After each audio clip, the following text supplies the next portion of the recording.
Hi, I'm Ryan. Today I'll talk about the culture of experimentation we have at Priceline that allows us to fail fast and learn equally as fast, but do so in a way that has enabled us to be value-driven and customer-centric. There are more choices today than ever before. The average person makes 35,000 choices daily. This is 2,000 decisions per hour, or roughly one decision every 2 seconds. Here's a fun fact. Around 227 of these decisions are food-related. In the paradox of choice, while less is more, Barry Schwartz makes a case that eliminating consumer choice can reduce anxiety for shoppers. There are a few key pieces to this. One is choice overload. If a person is presented too many options, he or she is actually less likely to buy. The fear of choice. People have a fear of making the wrong decision, which grows as more options are available. And this all leads to decision fatigue. The more decisions we make, the less rational they become. The struggle here is real. While this doesn't mean choice is bad, it does mean we have to be smart with the options we present.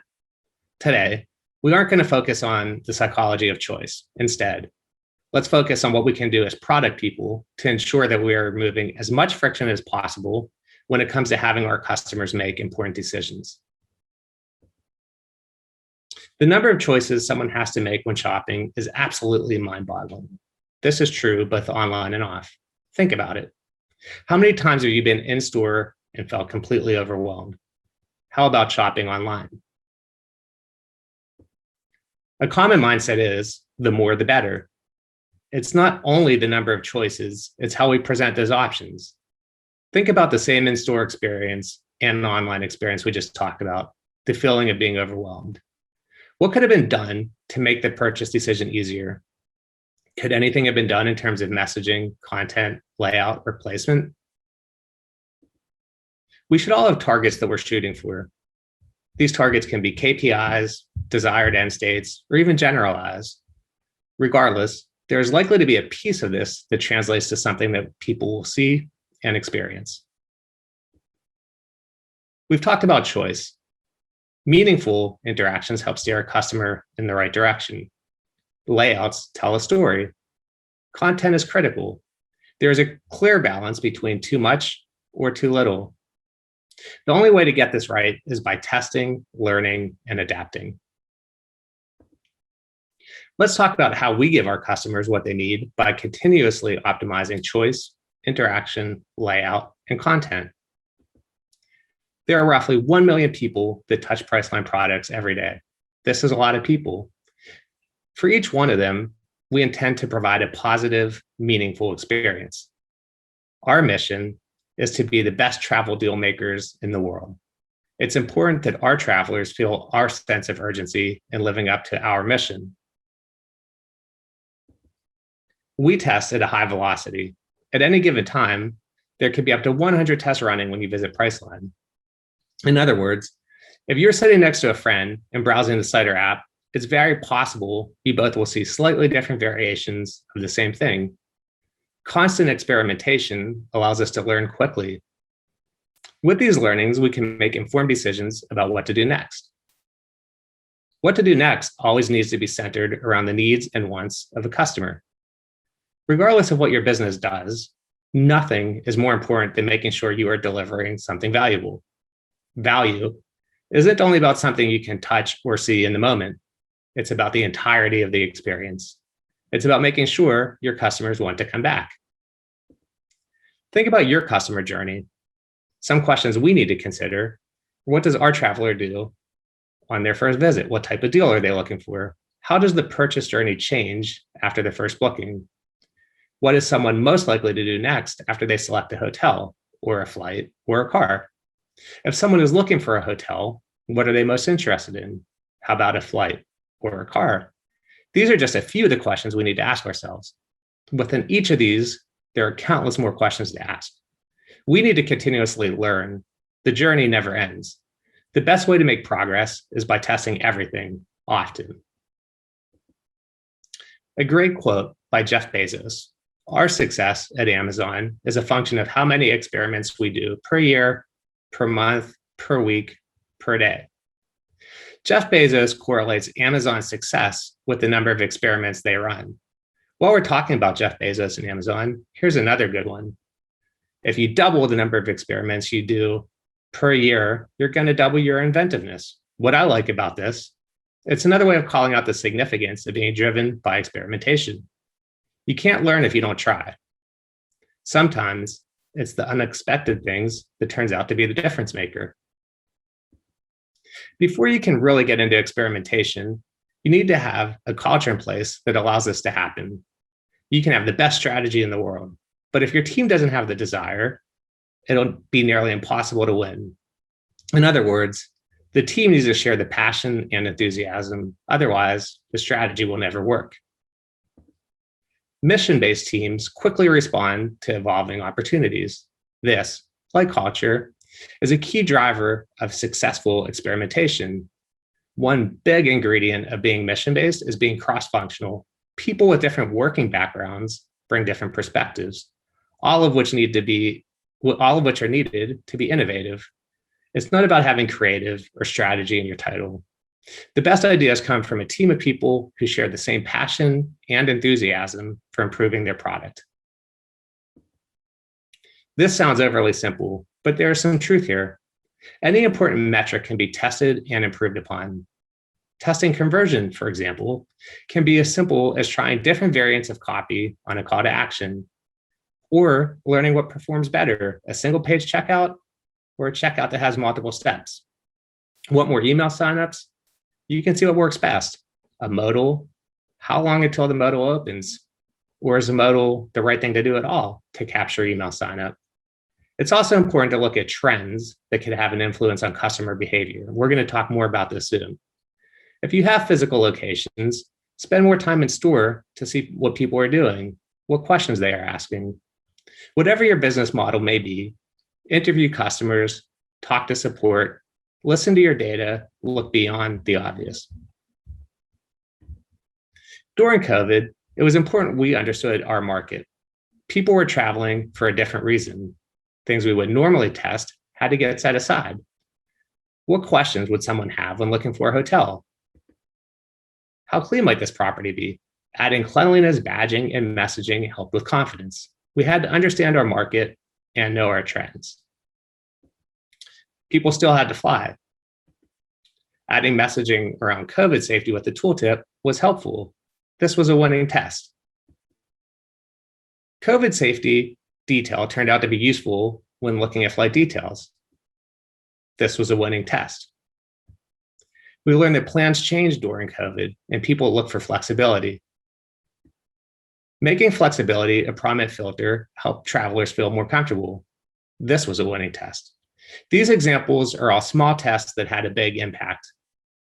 None took that much work, and all were based off what our travelers needed in the moment. This is important. Just because a test wins doesn't mean the experiment is over. Winning tests make money, losing tests make you smarter.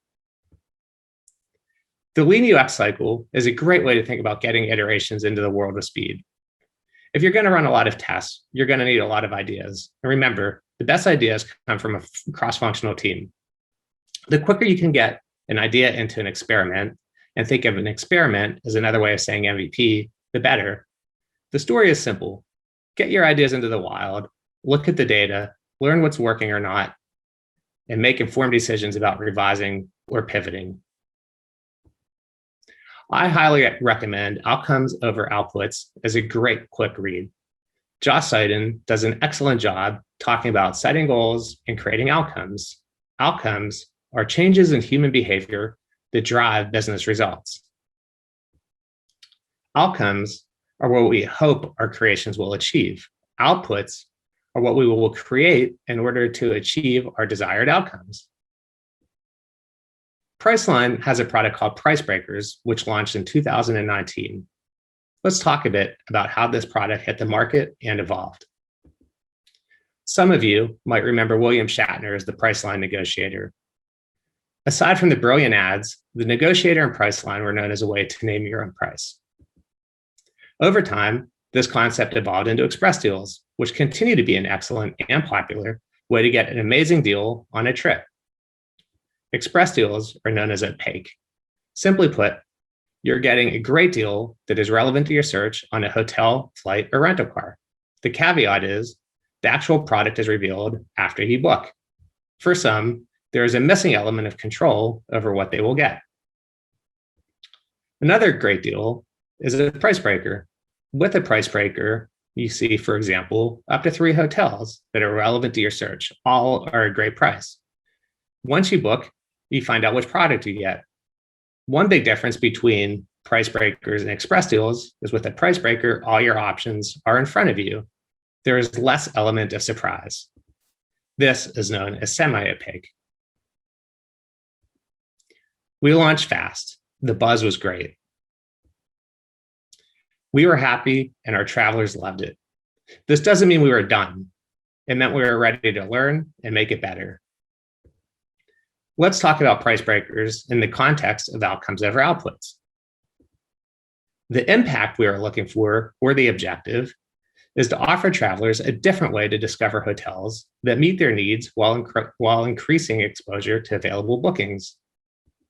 The outcome, or result, is to create another compelling mechanism for deal delivery or increase conversion by a certain percent. Resources, activities, and outputs are all things that happen within discovery. An output, something we need to create, would be to add a layer of transparency into deal selection. An activity, something we need to do, would be enhance traveler confidence they are getting the best price and a quality product. Resources are what we need. Let's just say we'll start with a mission-based team. You need to test your outputs to get to a desired outcome. During discovery, it's important to think about leading metrics. These inform how to produce a result. Lagging metrics measure what you achieve. Outputs need to continuously be tested until they produce the desired outcome. Some things to consider. Spend as little time in discovery as possible. Fast and cheap is better, and it is okay to fail. When you think about outcomes over outputs, there are certain questions you want to ask along the way. For an objective, what is the compelling end goal? In our case, offering travelers a different way to discover deals that meets their needs while increasing exposure to available bookings. A question for an outcome might be, if we're succeeding, what will people be doing differently? Travelers will be purchasing better deals at a higher rate. Or what action might we observe that predicts the behavior we want? Higher purchase rate for customers with a lower tolerance for risk. For an output, we might want to ask, what can we do to make that action happen more frequently? Display the names and highlights of 3 potential hotels, which can be featured at the listings level. This is our Pricebreaker MVP. After launch, we had a lot of questions asked. Does it seem too much like an ad? Can it look different than other listings? Are people looking at reviews or price? How about the hotel address? Would a map help? Do we need to explain more early on? This is where we are today. As you can see, the display as it is today includes more detail than what we launched with. We're mindful not to add clutter or make an already difficult decision even tougher. To hit our desired outcome, it's important that we ensure our travelers have what they need to make a confident decision. We can only do this by talking to customers, looking at data, and working as a team to ask the right questions that inform iteration. Iteration allows us to try new things to continuously build a product. Sometimes we win, sometimes we lose, but we're never bashful about trying something out. A few very important takeaways. Talk to your customers, know what your data is telling you, no sacred cows or hippos, test big and test small. Winners make you money, they also make you smarter. Losers always make you smarter. And finally, be customer-centric. Customer centricity starts with understanding the needs of your customers. Customers are hard to predict. Instead of predicting, work towards outcomes. Do that by having a strong culture of experimentation, but know that cultures are hard to change. Good luck. Thank you.